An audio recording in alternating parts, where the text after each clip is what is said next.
Welcome to the first EdTech Draft of the Integrate This EdTech Podcast. This is the 2024 draft. We're doing a EdTech tool draft, and this is going to be our first year doing it, and we're going to continue on in the future, and we'll do this every year around NFL draft time. Since Jeremy and I are both big NFL fans, and for opposing teams too, by the way.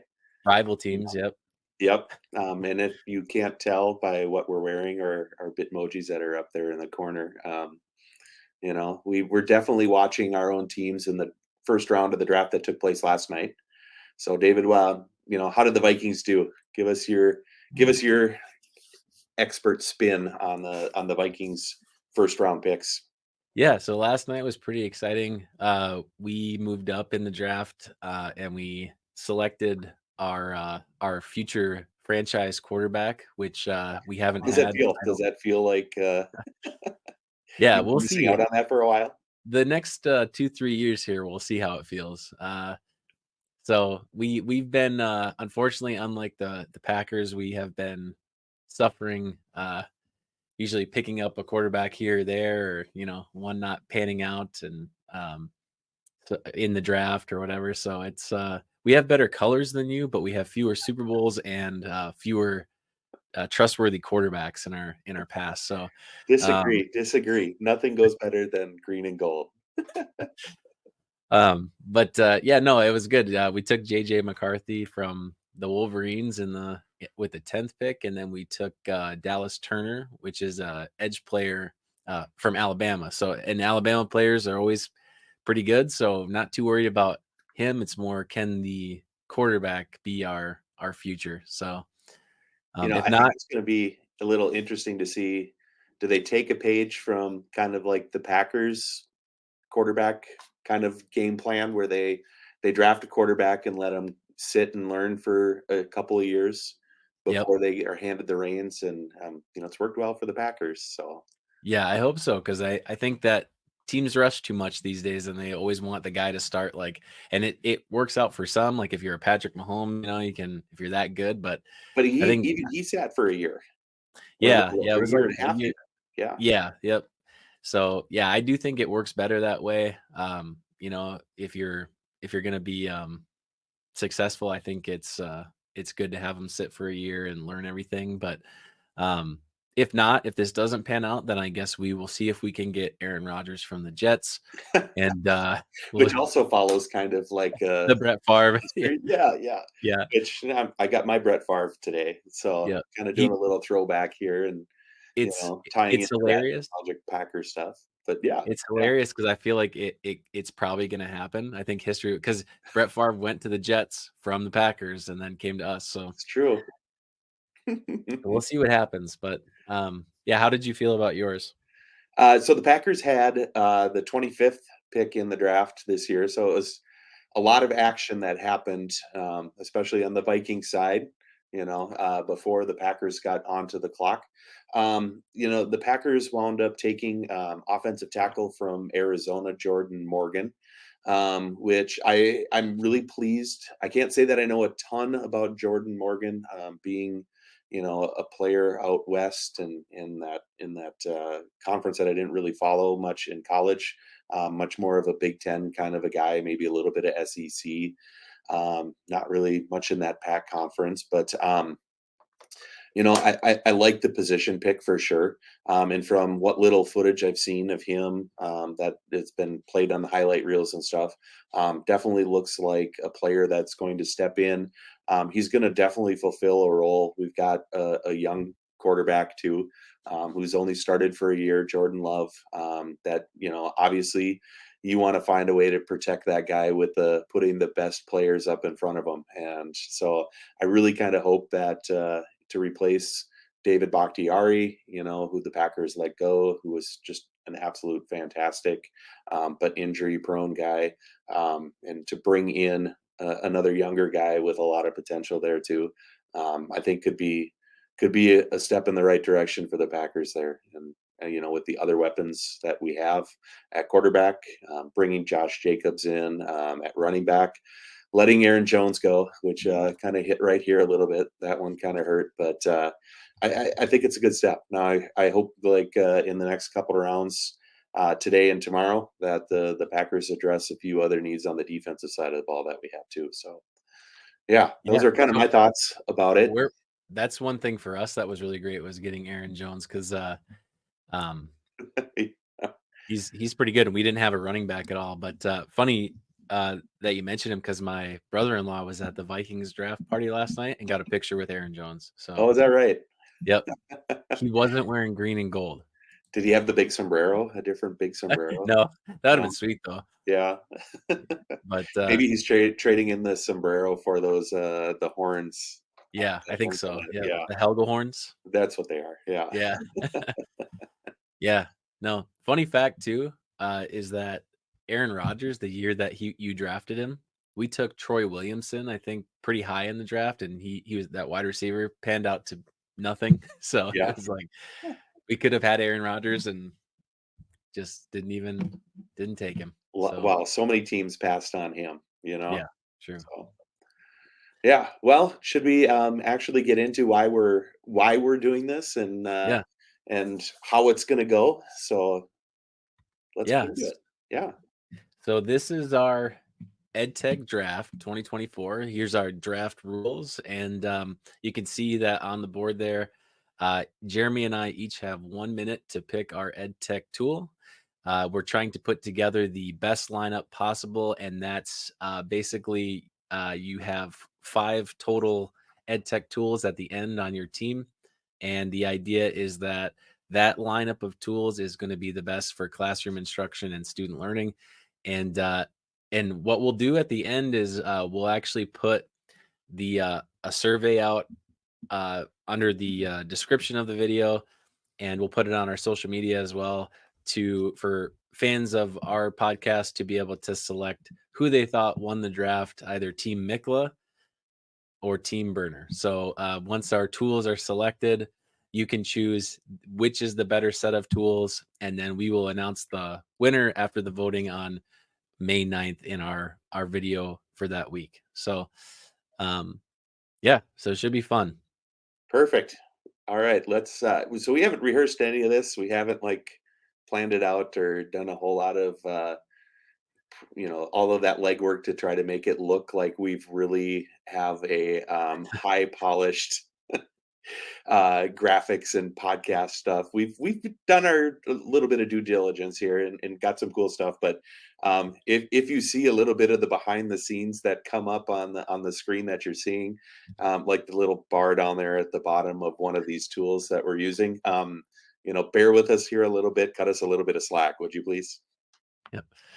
Absolutely. No editing in this one. So so this will be good though. We do have what we did do is we grabbed 20 tools that we thought would be like the most essential categories. So Jeremy and I went through, grabbed 20 different tools, kind of put them together. And so I'll just pull them up on the screen here. You can see here, these are our various tools, but we only get to select 5 each. So we're not going to be able to take all these tools home with us. And some of them are going to be, like categorized as AI, or they might be in the learning management system category or review category. But either way, we can only select 5, and that's what we get at the end. So should we do the coin toss? Let's do the coin toss. All right, so we're gonna go out of this, and we're gonna go to our coin flip generator, and we put our names on the coin. And so Jeremy's gonna say when, and then whoever gets the first pick, or whoever wins the coin toss, gets the first overall pick. So, All right, flip away, man. Yes. All right. That's twice in a row. No, I'm just kidding. Okay. He won the practice one too, so It's rigged. it is. Yeah. Um, Right? You had 2 first round picks already last night. Why do you get the first one here today too? No, I'm just kidding. It's just the way it goes. Just the way it is. Vikings fans, we look fancy, but we don't ever bring it home. So we'll have to see what I get in the end. But all right, so we're gonna go back to our draft. And we're about to get started here. You ready?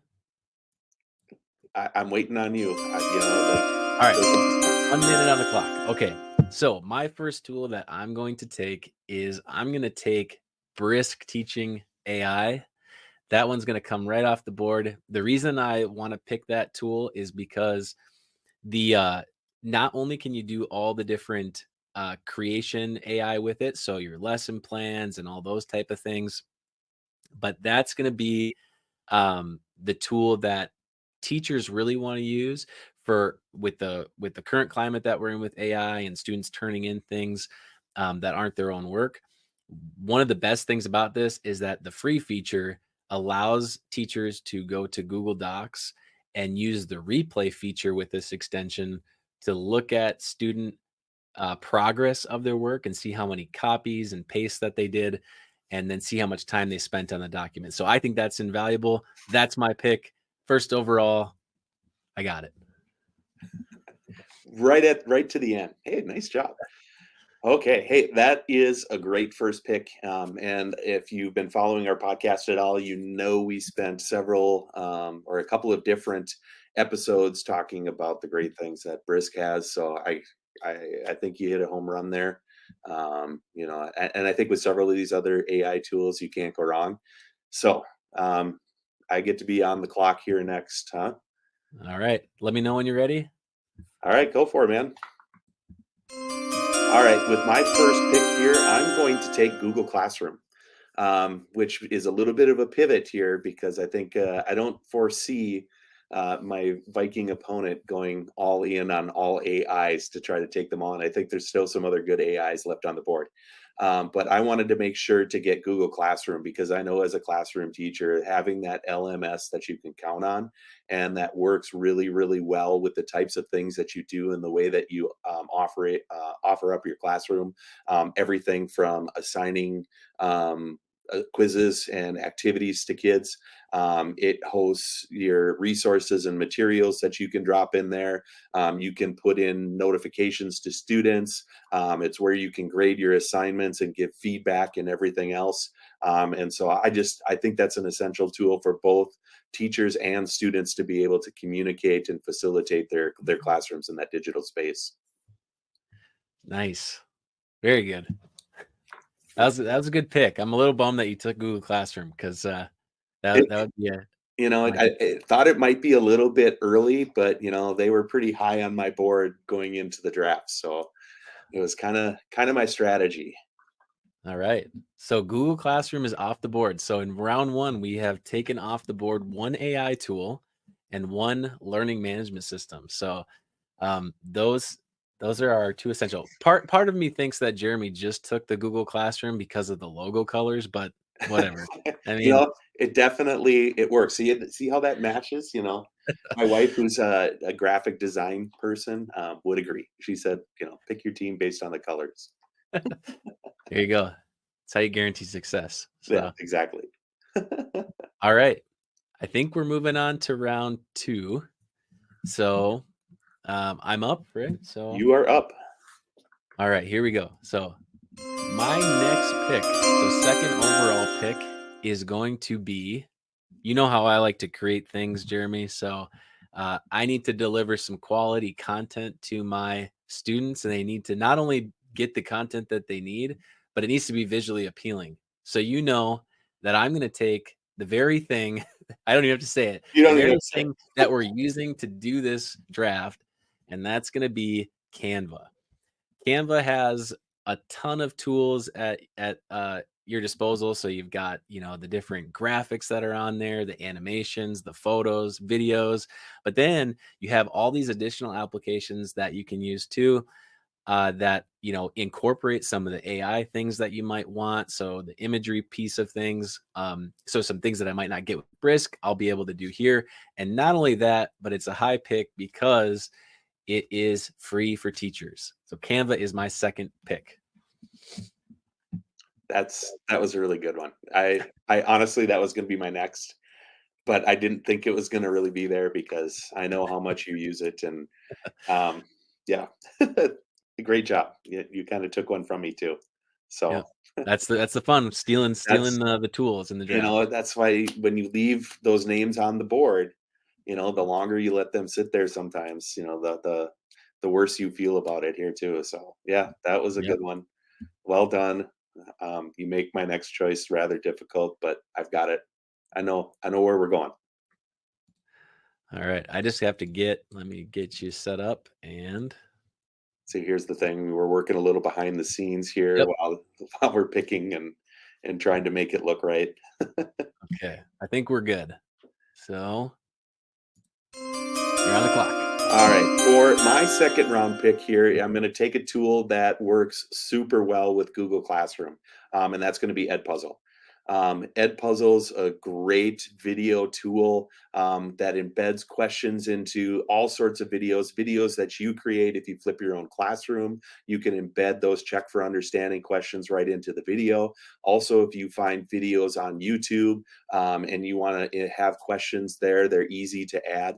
Plus, Edpuzzle has just a great library of videos and content that are already created by Edpuzzle and by Edpuzzle users that are easy to share out. It does different types of questions that you can add into those videos. It will then grade and assess those different videos for you to save you some valuable time there. And it's just a great way to assign work, and it works so well integrated with Google Classroom. So I had to go with Edpuzzle. Awesome. Yeah, Edpuzzle is a great one. Just a lot of the interactive things you can do with the questions and all of that. Um, that's one that's really grown in popularity over the last, couple of years here that has blown up quite a bit. And I think probably teachers got hooked on it too when, we had COVID going on and there's a lot of free offerings from companies. And so Edpuzzle was part of that too. And so I think it gave teachers a chance to see things or experience tools that they wouldn't have otherwise tried out. So Mhm. And there's a lot of great things that you can do for free with Edpuzzle, but you do hit your limit. So if you're in that situation at your school where you can have that premium account, it just makes it even that much more powerful for you too. So we had to go with that Edpuzzle one. So all right, absolutely. okay, we got those off of the board, and we're good to go. All All right, right. you know where you're going next? Yes, sir. All Oh, right. oh, you changed that. Good. Okay. All right. So with my next pick, I feel like I've set myself up pretty good with the creation and the AI in the first two rounds. I'm not worried about a learning management system quite yet because you took Google Classroom off the board. So my go-to next is going to be mainly for organizational purposes, and I'm going to take Google Drive off the board so that I can have all my folders set up nicely for all my materials. I can have my classes. Um, you know, that way too, Jeremy's going to be stuck by just seeing his Google Classroom, but not being able to access his Google Drive. So that's going to be awesome for me. And so I'm going to take Google Drive. Obviously, everyone knows the benefits of Google Drive with sharing and, just like I said, the organization of it, having all your folders set. And Jeremy knows I have way too many folders probably, but that's how I keep things nice and organized. So that's going to be a lifesaver for me. Yeah, perfect. It's a good fit. What I find though sometimes is that you can still get to your files through Google Classroom without having to go all the way out to Drive. Um, and Drive is just there. So I think it would work for me without it. But it's definitely a good pick, and like you said, the organizational stuff that you can do in Google Drive is crazy good, and it's just and the ability to share so seamlessly with other teachers and with students. That's a good pick. It's a good third round choice. I agree. All right. Are you ready? I think I am ready. Okay, here we go. All right, I'm going to reach out here on this third round pick, and I'm going to go with Go Guardian. For the simple choices, you've got to have a way to be able to monitor the things that your students are doing. And Go Guardian is just a great choice for that. Not only does it give teachers insights into the types of sites and places that their students are visiting on their own, you also have the abilities within GoGuardian to be able to restrict the sites that you let students go to within certain parameters, or you can say you can go anywhere except certain sites. And just the ability that it gives for a teacher to be able to know what their kids are working on. And I'm imagining here a classroom where you're going to have kids that have their one-to-one devices with them, whether there's provided by the school or whether they're a bring your own type. We want to be able to make sure that the kids are using what we give them appropriately, and GoGuardian will do that. All right. Nice. Yeah, good choice. Definitely important, making sure that students are safe, making sure that whatever they're accessing, the teacher has control over and can, kind of limit what they can do or what sites they can go to when you're trying to do some focused content. So, And even lock their screen downs so that they can't go anywhere else, direct them to a certain page. Just some great features there. And there are many other types of softwares that do that same thing, but GoGuardian is definitely a good one. all right. Okay, so we are going into our fourth round. And so, all right. Oh, Got that? I got it. We're good. Yep. Okay, so here we go. All right, so for my fourth overall pick, I'm actually going to go with Lumio. And so Lumio is a very popular tool that is put out by Smart. It's their online system that they have. Lumio has so many things going on with it, and it's so versatile in terms of being able to pull in a variety of documents and put and mesh them together. Google Slides, PowerPoint, Smart Notebook files, and then all their library of content pieces with, pulling in YouTube videos. And they have all this interactive stuff with manipulatives. They have, and I don't really need a quiz thing anymore because Lumio has a bunch of quizzes and different interactive games that can be embedded into their documents that you create in there. And they also have the Lumio library, which allows you to grab other resources and make them their own from other educators. So Lumio. All right. Good pick. And that I told him I was never picking that one. That was the one strategy tip that I gave him. So I could see why you let it slide to the fourth round. And the Yeah. reason why I said I can't pick that one is I've not been in a classroom environment that has used Smart. We've used in the classrooms that I've been, I've used Promethean boards, a little bit of Clever Touch stuff. So not as familiar with that software product, but it's pretty powerful. I do know that. And so I think for the type of team that you're building, I think that's a pretty good pick. Yep. I feel good about my team so far. So Actually, I do too. So all right. Round 4, Team Mikla on the clock. on the clock. I'm going Magic School here. It's sat there Yeah. for long enough. I feel like it's been the Aaron Rodgers of the draft. Yeah. It as far as education AI tools go, this is probably the most popular one in the world right now. And I think the way that it continues to evolve and grow has just been exponential. All of the different sorts of tools and applications within the program that they continue to add do everything from helping teachers with lesson planning, developing assignments, aligning to standards, creating rubrics, giving feedback to students on work that they submitted. But they've also rolled out that Magic Student, which is also really cool. And it does give the teachers ability to put these guardrails on the types of ways that they allow their students to use AI in the classroom. And so again, it's super powerful AI tool. You got to have one of those on your team. And mine's Magic School.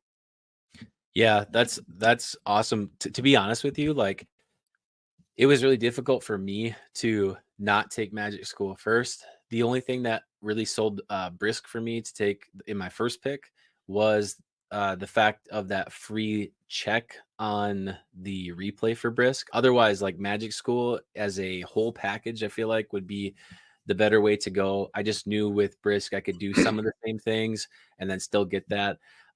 One downside to my pick actually is what you mentioned, which is the Magic student side and the ability for teachers to control the tools that get put out to kids with absolutely no data siphoned from kids or having them sign up for things. And that's like a really good feature. So, And I do think Brisk is going to come out with that mhm. feature.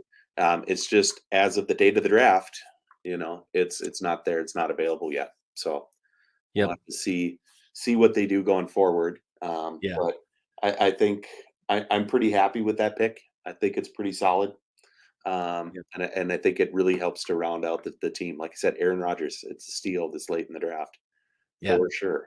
Absolutely. And, Yeah. these other AI tools that are up there, School AI, Diffit, Eduate, all fantastic tools in their own Mhm. right too. There's a lot of home runs there that we're leaving on that board. Yep. Yeah. And it actually wouldn't have been out of the realm of possibility for me to steal Magic School as well instead of taking Lumio because of the fact that some of the things you mentioned with the Magic School for students and all that. And Mhm. I could utilize both of those in different ways to my advantage. I'd have like a kind of like a New Orleans Saints, dual threat of a running quarterback and a Yeah, there you passing go. quarterback. So That's a good way to think of it. yeah. I'm glad So I took it before you decided you needed two AI. yeah, I didn't wanna be a jerk. I mean, I'm a Vikings fan, so we try to be a little bit nice at least, but, um Like this would have been like if you want to compare it to this draft last night, this would have been the Atlanta Falcons before the season signing Kirk Cousins, and then in the draft with their first round pick, picking yeah, Michael Penix Jr. yeah, right. Yeah, One of the other top quarterbacks. So good move by them, honestly. It's not if you're not a Kirk bad Cousins. choice. So, See, if you would have picked Magic School too, you would make Brisk feel bad. yeah, Yeah. right. Yep, I'm sure Kirk Cousins is feeling very sad right now. Yeah. Yeah. Um, alright, are we ready for the last round of the draft? Fifth round. EdTech 20 draft 2024. It's about to come to a close with the final round of the draft. So here we go. Round 5. Whoop, Oh, your we need a clock. fresh There you go. start. All right, there we go. With my final pick of the draft, I think you know where I have to go here. I have to shore up my offensive line, and I'm going to be taking Schoology, and so we'll throw that one in there. And that's going to be essential for me just to be able to deliver the content to the students. So, of the various things that I'm doing, being able to organize the content. The one thing I love about Schoology is the ability to have the different folders, the learning targets. Where I think where a Google Classroom is streamlined and much more, kind of free of clutter, I guess you would say. Not that Schoology is cluttered, but Schoology really thrives with some of the larger aspects of classroom management online. And so that's going to be the folders and learning targets and all those type of things, grades, quizzes within built within there. And Schoology is really great for a lot of that stuff. So that's my last pick. It's good. I can't argue with what you've got there. You put together a good team. And Schoology as that LMS definitely rounds it out. I think it's kind of like we said, it's hard to build a good team without an AI. I think in today's educational world, it's also darn near impossible to build one without a high quality LMS. And so that definitely fits those categories for you. So, Absolutely. All right. Team Mikla, last pick. all right. Ready? Yep. All right, for my final 2024 pick, the Mr. Irrelevant, even though it wouldn't be because it'll be something you use all the time in your classroom, and it's Google Slides.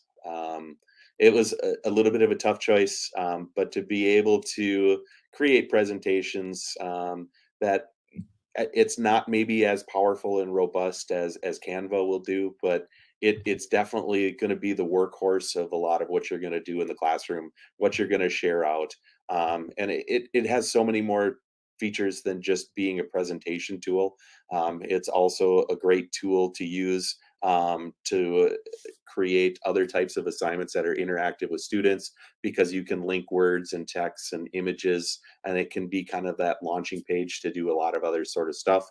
I talked about in a previous podcast how you can even use it to make newsletters. So it's a powerful thing, and I had to go with that.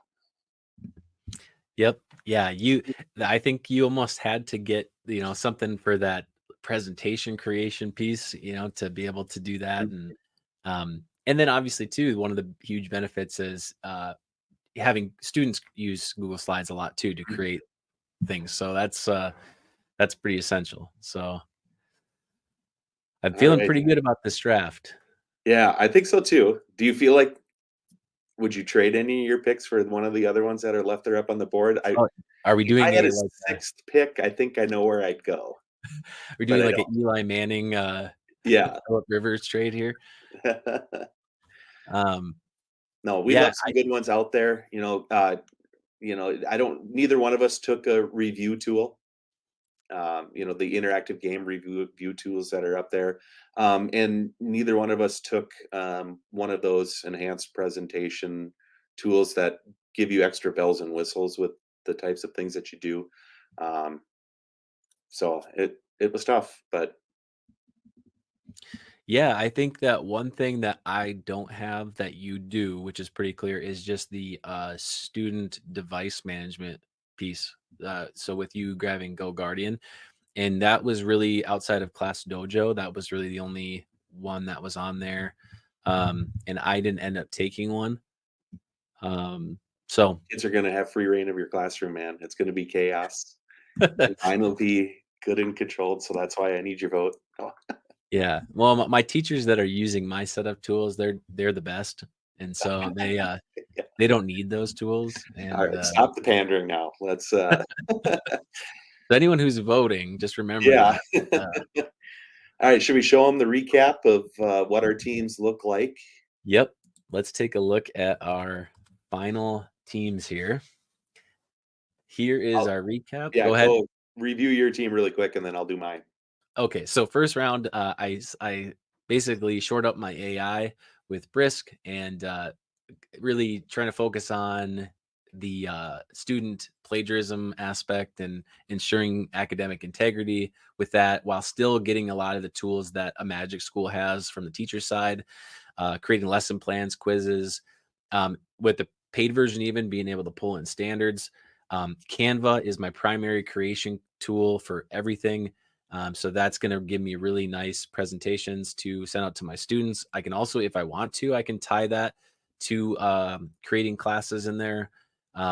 It's got folders, everything. And then I took that a step further for my own lesson management stuff, for other miscellaneous things that I need to organize. And that would be Google Drive. Lumia is going to give me all my presentations, the ability to piece a ton of things together, different resources that I have, and then still be able to do assignments with students and get them the interactive stuff or reviews, quizzes, all the assessment things, a whole library of resources from other creators. And then finally, my delivery system is Schoology. And so students are going to access everything through that LMS. And I feel like I have a pretty comprehensive group of tools. So I feel good about it. It's solid, but it's not the winner. The winner is over on the Team Miklas side that you see over there. So I started out like thinking you need an LMS, and I got the LMS that I wanted, that works seamlessly with all of the different Google tools, gives teachers a lot of power over managing their classrooms in this digital environment. And with the devices that students have, the types of things that students can do with it as well. Just there's so many positives there, and that's why it was first off the board for me. Edpuzzle is that tool again where it integrates these questions into videos. And I know, like David had said, it became a popular tool during the pandemic, and now that the pandemic is gone, there's still definitely a place for that. And I think it's just an essential tool to be able to run your classrooms. Go Guardian was essential for me, thinking of the different types of environments that teachers are asked to work in. Often difficult to see what's on every student's screen, even using what I like to call the 2 eyes and 2 feet app, where you get up and you physically monitor your own classrooms. But it's also so powerful because you can direct students' attention and focus them onto certain different things that you want them to be on in that moment. The next one for me, got to have the AI tool on your roster, the Aaron Rodgers of my draft that let slip to near the end. But to grab Magic School at that point with all of the things that it can do, along with the Magic student aspects that go along with it, is just going to be really cool to see where that tool goes. And then round it out with my presentation tool. I use Google Slides all the time, probably even more so than Canva. But Canva is definitely a great pick and has lots of great features, but I'm happy to have Google Slides as my presentation tool as well. So that rounds out my 5 picks here for this year. We've got an opportunity now for all of you, the viewers. We are going to post here in the comments of the video a link to a Google form, which you can fill out and cast your votes for who you think had the better draft in 2024, the first inaugural Integrate This EdTech Draft. It was me. Or me. So we're going to give you from the time that this gets posted up until we record the video for our next not our next episode, but the one after that. So in 2 weeks, when we record that video, we're going to announce who is the winner of the draft. And I feel pretty confident. I'm not going to lie. Maybe we'll have to have like a digital trophy, an NFT of some sort. Yeah. Yep. We have to have a little bit of bragging rights until next year's EdTech tool draft, I think. Exactly. So I think that the person that wins the voting in every video for the rest of the year until the next draft should get a little thing above their Above the name. name. Yep. Oh, In yeah. our recordings, and then so we can put champion on there or whatever you want to do. But there's got to be some notoriety with this thing. Sure. Maybe a T-shirt for ISTE.